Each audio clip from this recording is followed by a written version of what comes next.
Hi guys, welcome! In this video, we're going to take a closer look at the End of Sun and Moon skill of the Performer class, or also known as Doomsday. This is one of the game-changing meta skills in GVG as it can wipe out a group of enemies within 5 seconds. We'll discuss in detail the mechanics of this skill and the different ways it can be countered by enemies. Alright, without further ado, let's begin. As a background, End of Sun and Moon is an ensemble skill, meaning it must be performed either with another performer of the opposite gender or after casting the Illusion Puppet skill.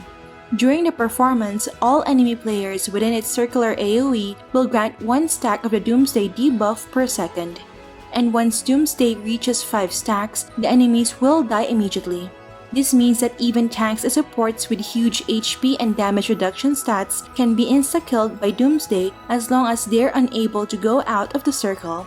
In addition, enemies outside the range of this ensemble skill will deal 100% less damage to the performer casting End of Sun and Moon. Hence, it will be really difficult for enemies to kill the performer when they're stepping outside the ensemble's AoE. The End of Sun and Moon performance lasts for 60 seconds and has a cooldown of 80 seconds. There's a new star rune that can further reduce its cooldown by up to 20%, so with Fate Wheel and plus 15 Pardon Money, its cooldown can be reduced from 80 to 48 seconds.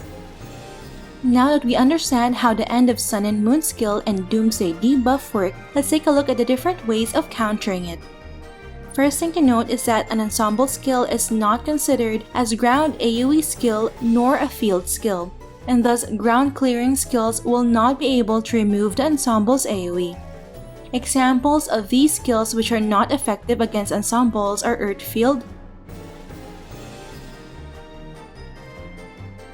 Rain of Fire, and Ninjutsu Marsh. In addition, putting an Earth Field under the performer will actually benefit them more since they will be protected against Black Hole and other ground skills. Second, since most performers generally find it troublesome to coordinate ensembles with another player, they often use the Illusion Puppet skill to be able to play an ensemble on their own. So a way to counter solo ensembles is to remove the performer's Illusion Puppet using strong Dispel skills such as Manhole, Wormhole with Black Hole passive, and Dark Matter Trap with Black Hole passive.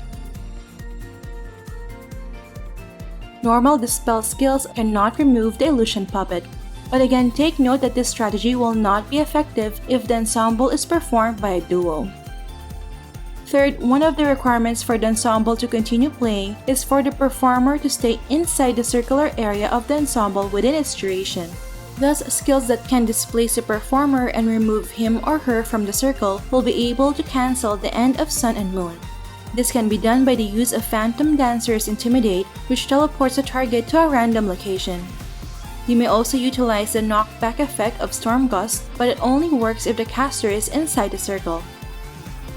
Fourth, inflicting abnormal status effects on the performer can only delay the positioning and casting of End of Sun and Moon.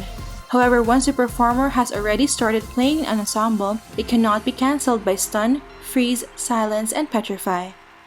The only abnormal status that can effectively cancel the ensemble is Fear, since it can displace the performer from the ensemble's AoE. Some examples of skills that can cause fear are Chaos Panic, Warning Shot,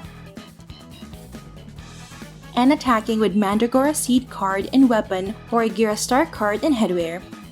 Just keep in mind that this strategy won't be 100% successful if the performer has immunity to fear or has high fear resistance. Fifth, with regards to the Doomsday debuff, the stacks will normally be reset if the enemy moves outside of the circle. However, with the third line effect of the new star rune of the performer class, the Doomsday stacks will have an extra 5-second duration. Thus, you need to remain outside the End of Sun and Moon's range for more than 5 seconds before you can safely go inside again. 6. Since performers have huge damage reduction when you attack them from outside of the circle, you'll need to be crafty to be able to kill them. Skills that deal true damage such as Chronomancer's Twisted Bomb, or Stellar Hunter's star arrows can be cast from afar and bypass the performer's huge reduction. 7th and last, one of the requirements for performing ensemble skills is that the weapon used must be a musical instrument for Solar Traver or a whip for Luna Densus, and thus stripping the performer's weapon will be able to cancel the end of Sun and Moon. Do take note that destroying their weapons will not stop the ensemble. Alright, that's it for a quick review of the mechanics of the end of Sun and Moon ensemble skill and ways to counter it. Just leave a comment below as to which meta skill you want me to review next. Alright, that's it for this video guys. Don't forget to like if you enjoyed watching this guide. If you're new here, I would love for you to consider subscribing by hitting the red subscribe button down below. I would love to have you back. Thank you for watching and see you in our next episode.